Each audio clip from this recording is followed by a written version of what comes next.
During the time na nag-take ka ng bar, this was post-COVID, so a lot of changes have been made. Most importantly, yung the way you take the exam. Tapos, Kami yung first batch na computerized. tumutulong ka rin sa bar ops dati. You've seen the pre-COVID exams. Tapos, kayo yung first pa and trial ng post-COVID na exam. Can you walk us through? Previously kasi ang bar exam, purely written. Since it's purely written, may factor din yung handwriting mo, kung gaano kabilis magsulat. Pag, kunwari, yung examiner, hindi naintindihan yung sinulat po, kahit tama, mali ka agad, syempre, or pag maybe bad trip siya that day, tapos nakitang sobrang pangit pa ng sulat mo, syempre, makaka-affect din yun sa grade na makukuha mo. For example, while taking the exam, pag mabagal ka magsulat, syempre, mababawas yun sa exam time mo. So, nung time na nag-exam na kami, it helped, definitely. Tayo naman yung generation na nasanay na sa computer, sanay na tayo mag-type,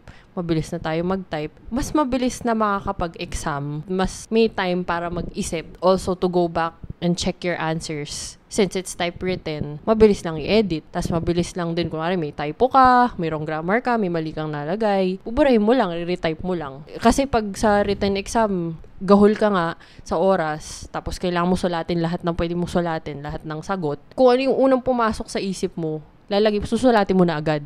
Paano kung mali ka pala? Buburahin mo yun agad.